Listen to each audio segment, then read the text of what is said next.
chaos. Maybe they've not seen any chaos and they've chosen to go back. However, it has been a very smooth process in this Kiambaa by-election. Only in one polling station where we got reports of some chaos after Amos Kimunya, the National Assembly Majority Leader, was found himself in a form of scuffle with a group of youth who tried to remove him from that area. And after seeking answers, we realized that the scuffle came about when he appeared to that place, and there was also another Jubilee member, and that question was, who really is the agent of Jubilee Party? Fred?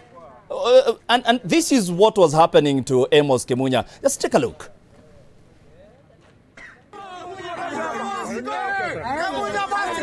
Let me tell you.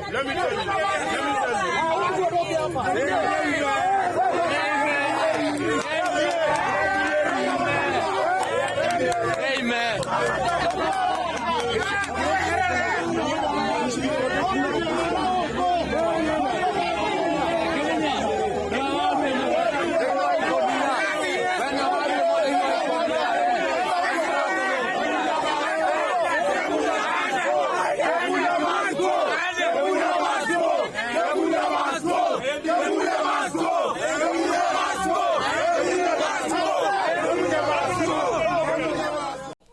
You know, I'm reminded, we are with Nordin here in studio. And Nordin, I'm reminded, before we go back to karaoke, I'm reminded when Kimunya said that he will not resign. I'd rather die than resign. Are you seeing signs of Kimunya going back and making an exercise that was supposed to be, to be peaceful? Now it looks bad because of a majority leader in parliament? First and foremost, that chant, Kimunya must go, 10 years down the line, still very relevant. In different scenarios, but very relevant. Yes. I believe he iked those supporters of UDA who felt like his presence there was not needed. That's why they were saying he had to leave. Because even if you check his documents that were read out, the polling station where he's supposed to be the agent was empty, it was blank. So he's been appointed by Jubilee, but the station is vacant. Yes. So that was a bad sign, and that was way early in the morning. You see, it's sad that every other time that we have a by-election, we have to have a scaffold, we have to have... We had it in Nakuru. Yes. We had it in Kisii. We're actually glad today there was no tear gas. Yes. But not yet, because it's not over, as Karuki is saying, So we should have a habit of people going, they vote, and credible elections happen, and results come out. You see, this the moment a politician wants to be there, clearly there's a sign of interference. Yes. Because what is the need of you being there if you're not an agent? That would mean maybe you're trying to influence the voters. Because we also saw issues of voter bribery today morning from across the divide. We'll be talking about voter bribery in a short while. Yeah. Right now we have Owen Baya, the MP from Kilifi North. Baya, what do you make of today's by-election in especially Kiambaa, where we are seeing some of the members of parliament, your colleagues in parliament, having a hard time dealing with the locals? Well, thank you very much for joining me. But what I'd like to say is this, that when I know what they want, however much a politician would like to interfere with elections, what to a commercial, and that's why you hear the noise that Kimunya must leave. I think people want democracy the way they want it. They don't want democracy the way other people want it. So for me, the two things about Kiambaa. One, the Kiambaa will decide two things: the fate of Jubilee, and secondly, the fate of NASA.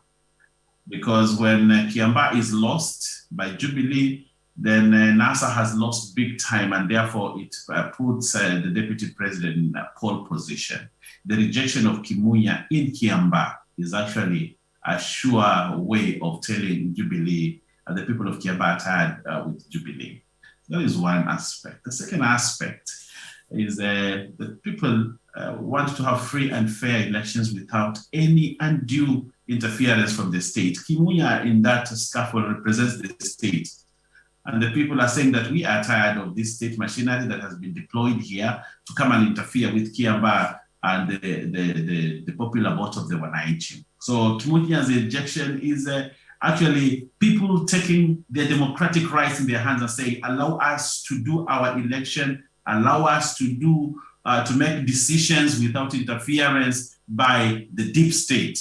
Actually, Kimunya in that election represents deep state, and I think it was a mistake for Jubilee to deploy Kimunya to go there. Actually, the face of Kimunya is the face of problems, is the face of the many hurdles in life that the people of Kiambaa have gone through. And therefore, I celebrate democracy today when I see the people taking democracy in their hands and saying, no, we do not want this. Thank you very much. Hey, Owen. All right. Dan, Yes. tell us the situation, because you are on ground. There is a situation of what we used to hear in 2017 of super agents. Was Kimunya a super agent? Because Jubilee allied MPs were saying that Kimunya is an agent. He's supposed to be there. Why is he being told to get out?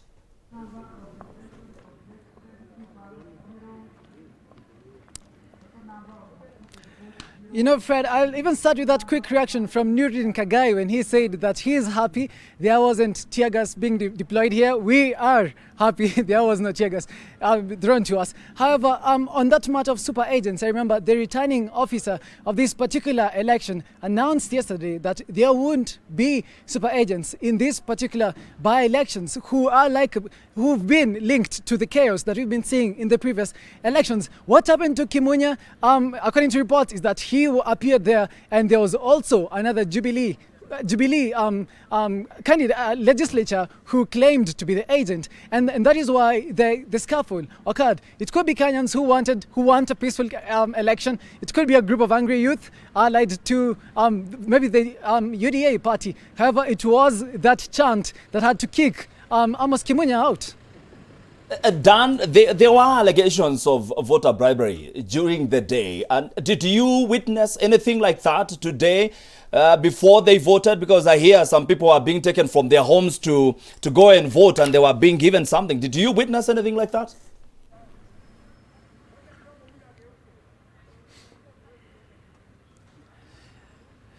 Well, Fred, to be honest, I've spoken to the observer who I was with like 30 minutes ago. He hasn't mentioned that. We have also not witnessed any cases of these allegations. But however, we will be here waiting, and we'll also question the IBC officials, also the residing officer. We will question him and maybe get the factual answers from them who are in charge. But until then, it's very hard for us to agree to these allegations that this actually occurred. But until you get it from them, Fred, I think we'll be able to confirm it to you.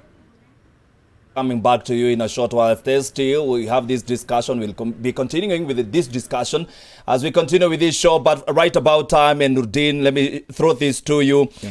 If UDA wins in Kiambaa, especially in Kiambaa, Mukoga is a little bit lower, but if UDA wins in Kiambaa, what does that mean for the president?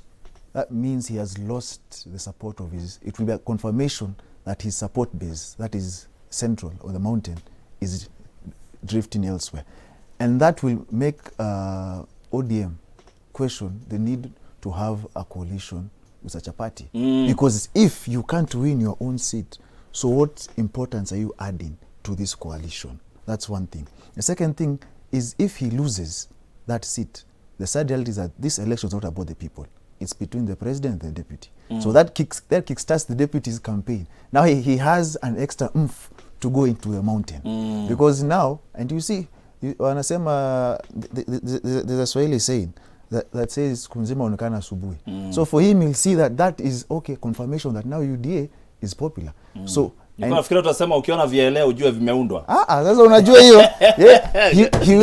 He will see that now I have the capacity to go for more. So people will now start to position themselves with UDA.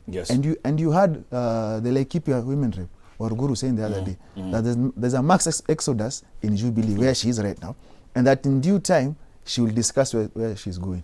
So UDA is trying to have a base in Central, and if they win today, then that kickstarts the journey, because in the Rift they already have a base. If they get a base in Central, then they move from Central, and that will give the DP the oomph to campaign. That is what he's trying to get. I know Owen is a firm supporter of the deputy president, and the Kilifi member of parliament, Owen Baya. What if UDA loses today? What does that mean for No, the party? all right. The prospect of UDA losing is not there. That is the first thing, because UDA is going to win and win very big in Kiambaa and Muguga. But supposing it does, the most important thing is not whether it has lost or not. It is the margin. The margin of a loss is what is very important to us.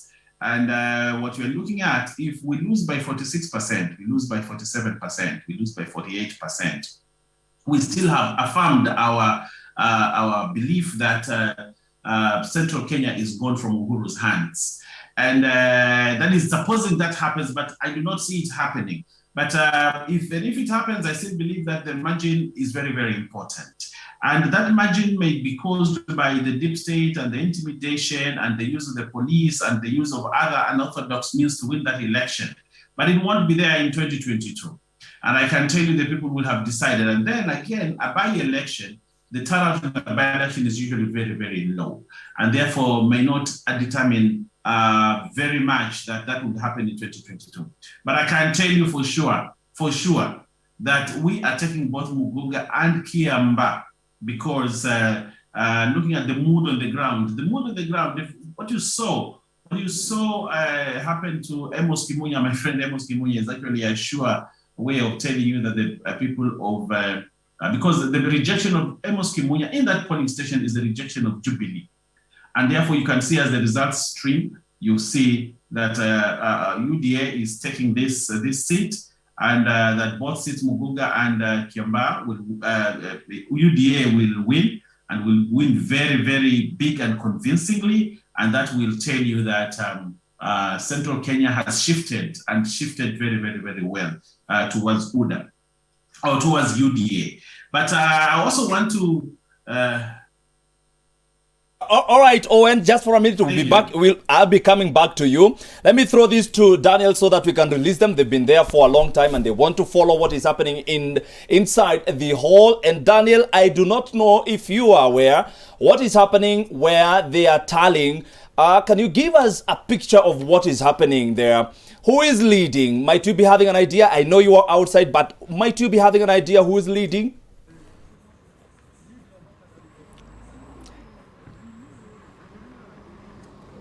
Well, Fred, I've actually been hearing some of the numbers from this far. That is why we weren't able to do this live interview from that close because of the noise. However, we've been hearing some numbers coming in.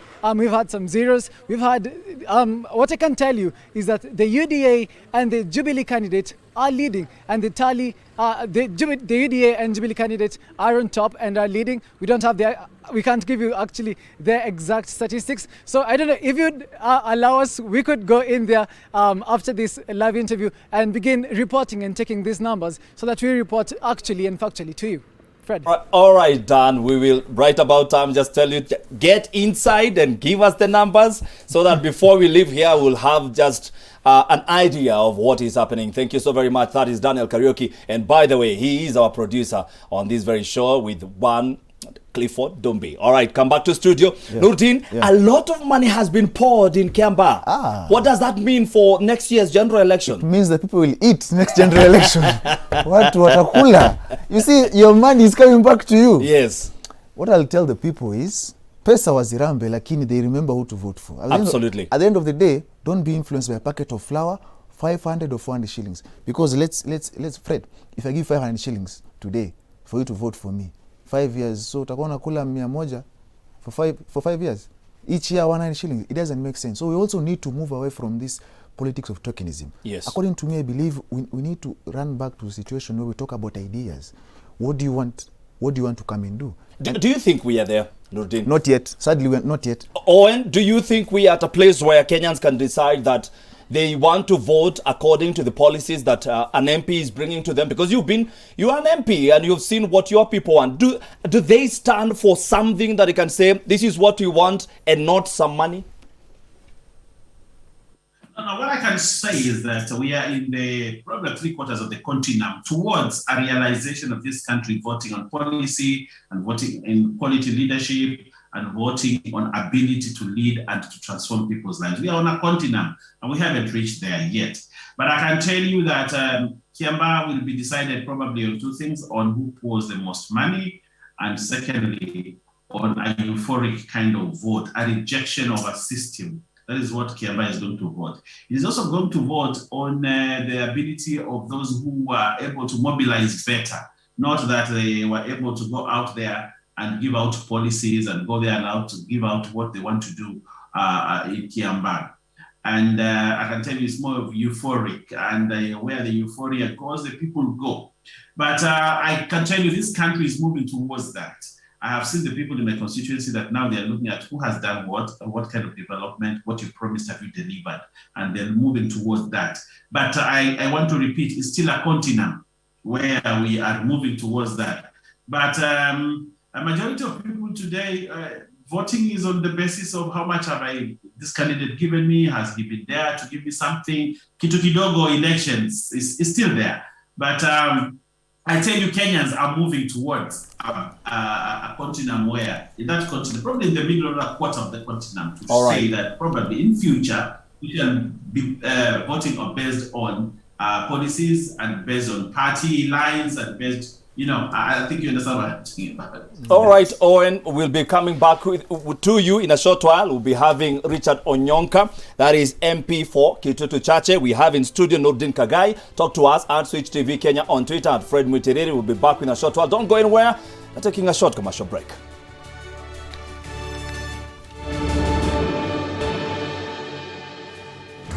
And we are back. This is Tipping Point. My name is Frederick Muitiriri. We continue with our conversation tonight. We are talking about Kiambaa by-elections and Mugoga Ward by-elections.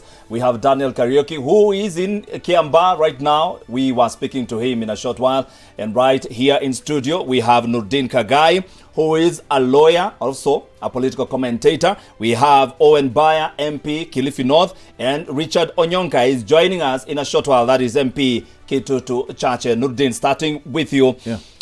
This is what, before we come to you, this is what the court said about IBC having to prepare for a referendum. A permanent injunction be and is hereby issued restraining the IEBC from undertaking any processes required under Article 257.4 and 257.5 in respect of the Constitution of Kenya Amendment Bill 2020. All right, and yesterday IEBC decided to ask for people to come on board, especially international companies, to, they want the election materials. And part of those election materials is referendum materials. Nordin. Yeah. Are we preparing for a referendum? Is it possible? From what we saw yesterday, high chances is yes. But you see, legally, the timelines don't work, because we wonder which timelines they're going to use. And because even after, after the judgment, Court of Appeal, there is going to be a movement to the Supreme Court. It's not going to be the end of the road. So you're wondering why are they planning for a referendum?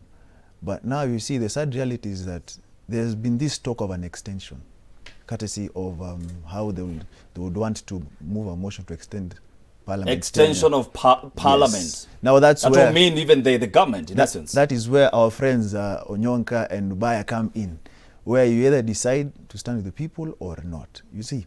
So at the end of the day, I believe that the elections need to be held next year. We need to have our elections next year, as the law says. It's in the Constitution. If they wanted otherwise, they would have made sure they change that. But now the sad reality is that we have five years, a term is 5 years. And once it expires, you have to go for an election.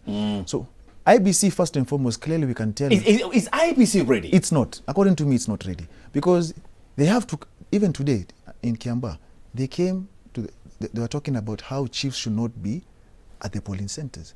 Why are they there in the first place? You realize? So IBC, it's more or less like a toothless dog. Or the teeth are there, but it can't bite. So it needs certain independent... But Nordin, I have not heard anyone from Juja or Bonchari or Msambweni complaining about IBC and the results they are off. But so it means they did a clean job. It's not a clean job. If you check every single by-election, there's an issue of bribery. There's an issue of using the state. But that is today. Is that IBC? No. Listen. Yeah. Today, there was no tear gas. But you see, the perpetrators of these actions need to be held accountable. You see, but that doesn't happen. So everyone knows if it happened in Kibra, it can happen elsewhere, because no one will be held accountable. Realize, because we need to come to a place where if you engage in any electoral malpractice, then you should be, if you check the Elections Offences Act, you should be charged, you should be fined. We should even get to a point where you should not be able to stand for an election. That's what you need to get to. But the sad reality is that we know it happened in Kibra, it happened in Juja, it happened today, Kiambaa. There is no certain chaos, but who says in the next by-election whether it will happen or not? So the sad reality is that is this so much on IEBC or the security forces? It's more on the leaders as well, because you see there are some who feel like they're above the law. We can do this and nothing will happen to us, because we also saw like in Punchari, the election looked more or less like a police recruitment, because the officers were even more. You realize even yesterday, so many of them were deployed. And you see, to some people, to the elderly, for example, they might feel threatened.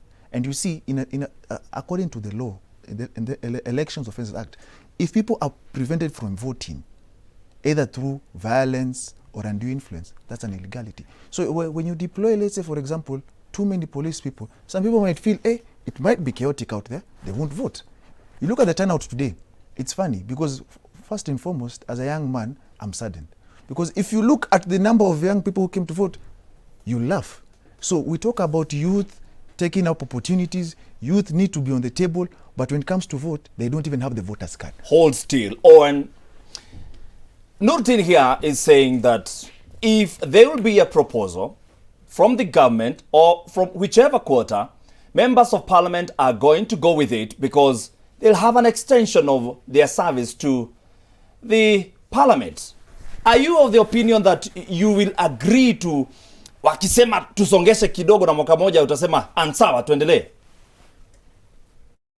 No. I think members of parliament live to the democratic tenets that govern the country.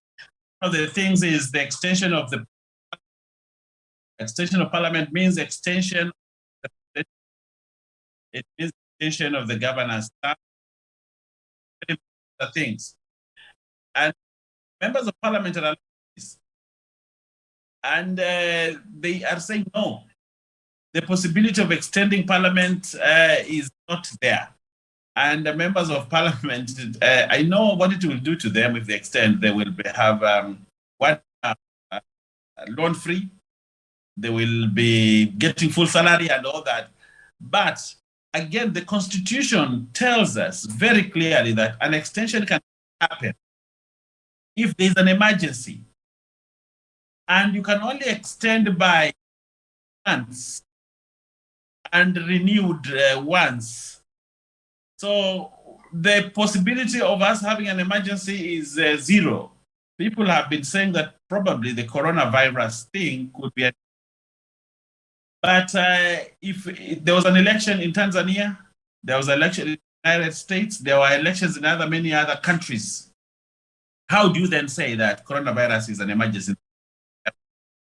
It's the possibility of an extension. So the possibility is not there because we do not have an emergency. If somebody told you, or if somebody told you that I'm going to give you 12 months free salary, you're not going to go back to the ballot for 12 months, you clearly are going to say no to this?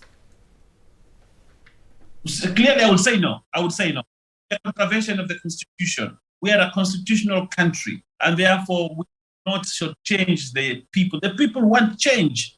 They want to change or affirm that they want this one to continue. And I think the spirit in this country is that you have heard people say this very clearly, Amalize Aende. I think the current Jubilee government just needs to go. People will sacrifice that comfort of 1 extra year or 5 months just because they want this government to finish its term and go. All right, Owen, I'm being informed that Jogona John of UDA is leading right now. These are the correct figures from IEBC. As you can see, the votes that have been tallied so far, Wanjiko John Jogona from UDA is now leading with 609 votes. These are the official figures coming from IEBC, and then followed by NJAMA Wainaina Karanja Kariri. He is known as NJAMA Kariri. And he is at second with 352 votes tallied at 36%. Of course, Wanjiko leading at 63%. As we speak, the third person is Geshia Evans Wainaina, who is having 3 votes. Oh my. And then there is Mochugi Isaac Karomo, who had so far has 1 vote. And then there is Ngoge Richard Njoroge, who is having another 1 vote, representing the 3 of them, 0% of the total vote tallied so far. As you can see, these are the pictures coming in from Kiambaa. This is the tallying center. This is 63% of the votes tallied so far, which is representing a very small percentage. Remember, just the Mugoga ward had 18,000 registered voters. So you can imagine Kiambaa with over hundreds of thousand votes.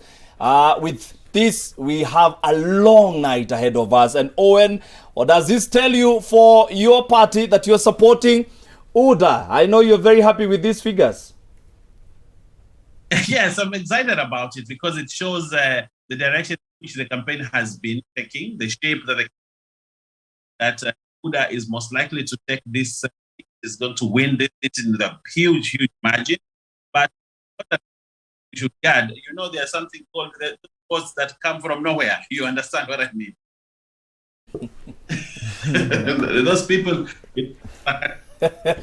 vote. Tarakaniti votes. Tarakaniti. The Tarakaniti midnight vote.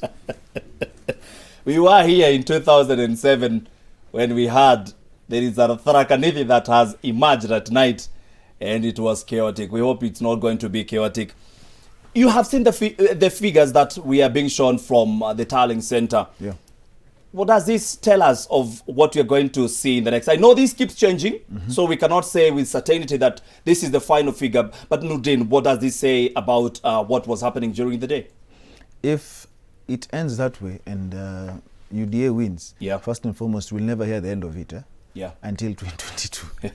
First and foremost. And then secondly, that shows that, you know, they have been saying that they have the ground, they have the people, and they have God. So that will be a confirmation. What we want is that the votes that matter actually get counted, that the people speak.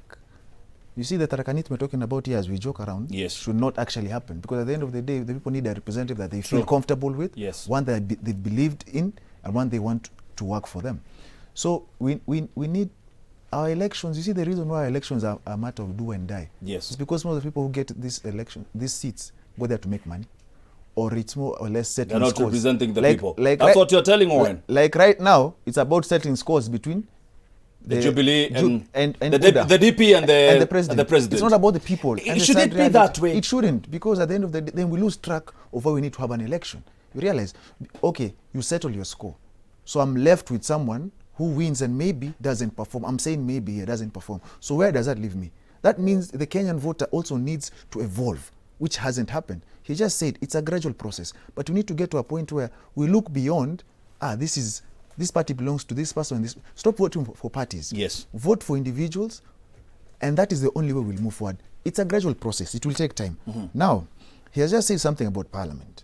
If they all think like him, then Parliament has a small chance in redeeming itself, just a little bit, because you see, Kenyans feel that they have betrayed Kenyans for a very long time, and they've failed us. How confident do you think they are in saying that? There might be 2 or 3 who can say like Owen confidently that... Now let me tell the problem. You see, Owen belongs to a party, right?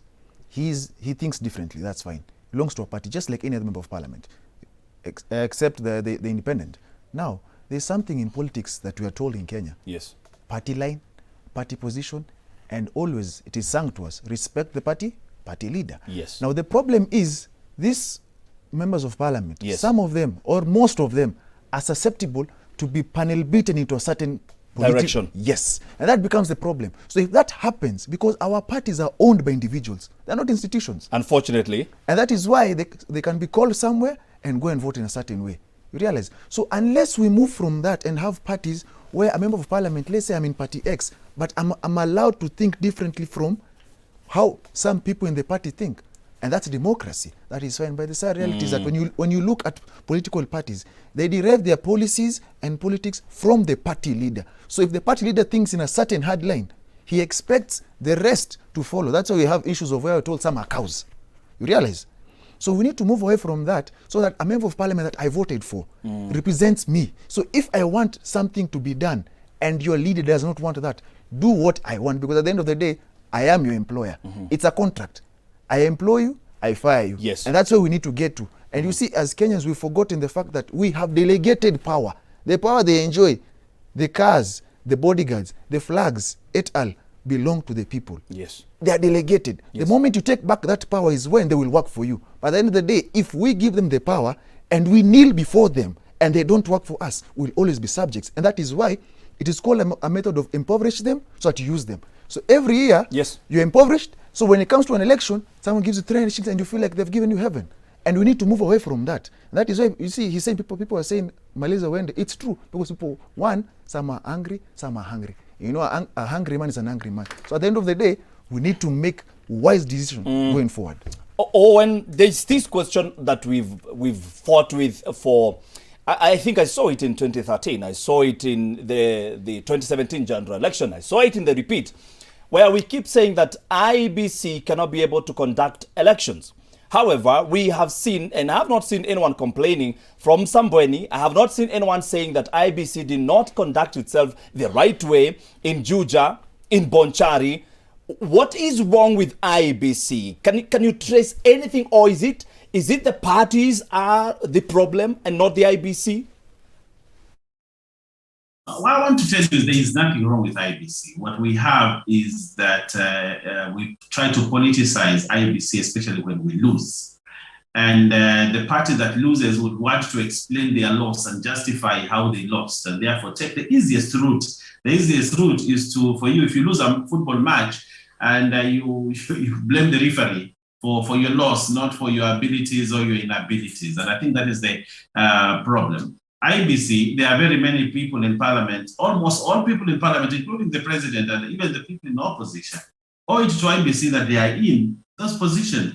But they have not said, you see, I was elected a member of parliament by a body called IEBC, which is not transparent, which did not follow the law. And therefore, because of that, I am quitting my position to go because I'm protesting against IEBC. People still stick to their seats.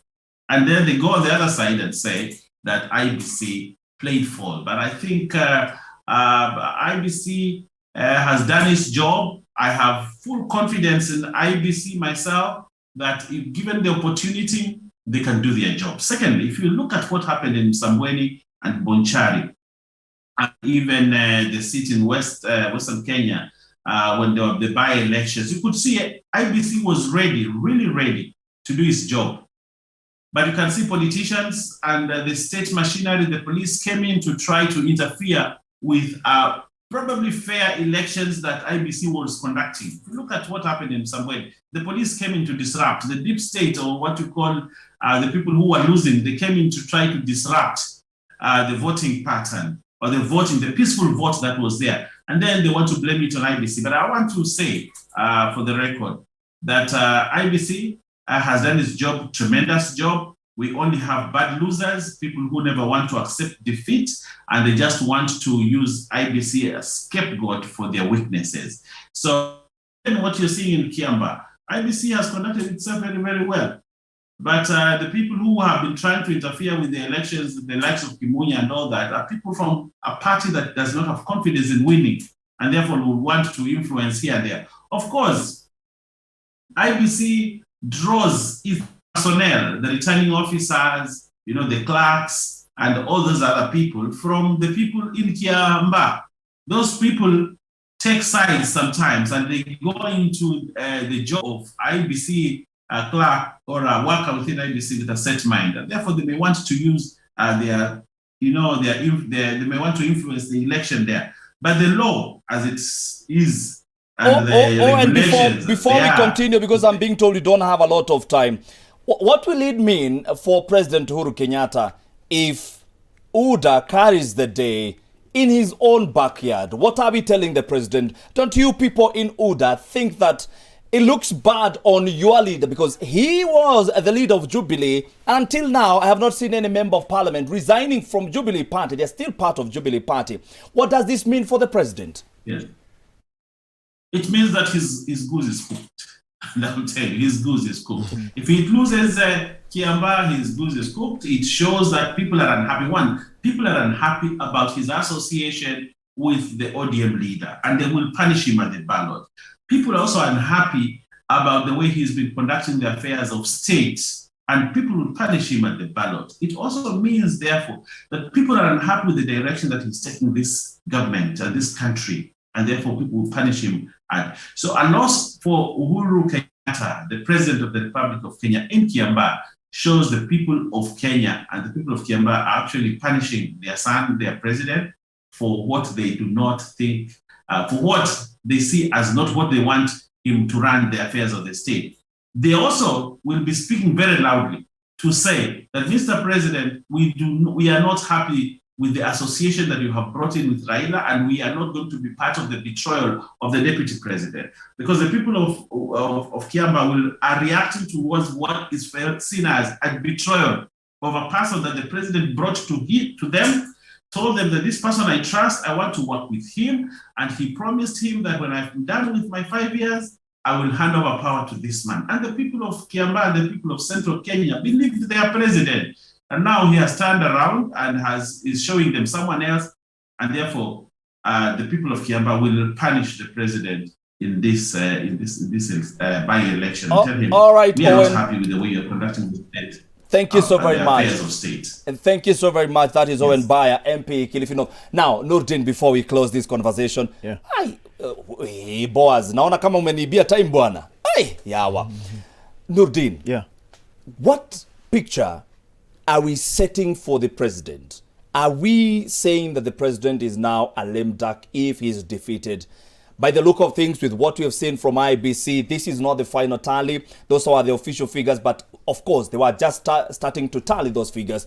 But what picture are we seeing from the president's backyard? What does it say of the president? It says he's a general at war with no armor or ammunition. So he's at war, but with no ammunition. But the opponents are coming well loaded and are receiving more ammunition from even within his army. That's a sad reality. So he needs to have a recollection of himself, check those who are close to him, and actually listen to what Kenyans want more. Because at the end of the day, there's something Owen has said that I never agree with. Yeah. That you vote for X to punish Y. Kiambu voted for Waititu to punish Kabogo. Who suffered? That is the wrong mentality. We should move away from that mentality. Now people are saying, let us vote for Ruto to punish Uhuru. He's never going to be punished because he'll go. You realize? So what if that vote... He stands to lose nothing. He loses nothing. He's in history as your president. Whether you hate him, you love him, it doesn't make sense. Whether he's left us in debt from here to Timbuktu, it doesn't make sense. You won't change history. It's the same thing as the United States. They can't change that Trump was their president. It's in history. So at the end of the day, that voting process is very important. So we should never vote to punish another individual. It's a wrong mentality. It takes you nowhere. It's like, an eye for an eye leaves the whole world blind. We all want to be blind at the end of the day, you see. So for the president, if he loses, it means that he's naked, in that the intel or the information he gets from the kitchen cabinet is wrong, or they don't do their job. That means they have to go home. And Jubilee has... Is there a backlash in the Kikuyu community, from the Kikuyu community, because this is in Kiambu? Clearly, you remember Juja, they lost to a different candidate, So clearly there's something something amiss. As I say, the mountain is rumbling. There's an issue, or rather there are issues. It's like I told you, a hungry man is an angry man. People are hungry, and they don't understand why things are getting worse. You wake up every day, there's a new tax here, there's a new tax there. Taxes you are paying, money that was looted, you never enjoyed. Nobody ever gave you that money that was looted, but you have to pay for it. Wanatoa zaidi. Yeah, exactly. So it's more or less like you're crippled, and I'm making it worse by chopping off the other leg. Thank you so very much. That is Nurdin Kagai. We had Owen Baya. Richard Onyonka, the MP from Kitutu Chache, was just about to join us. I'm being told by my producer, Clifford Dumbi, but unfortunately, My director, Boaz, is telling me my time here in studio is over. Many thanks to Daniel Kariuki and the crew that is in Kiambaa. Many thanks to all our visitors tonight. That is Nurdin and Owen Baya. My name is Frederick Muitiriri. My sign language interpreters tonight are Michael Maida and Tracy Dorcas. Do have yourself a good night and take care. We'll be giving you the results of Kiambaa and Mugoga tomorrow. Don't go anywhere. Have yourself a good night.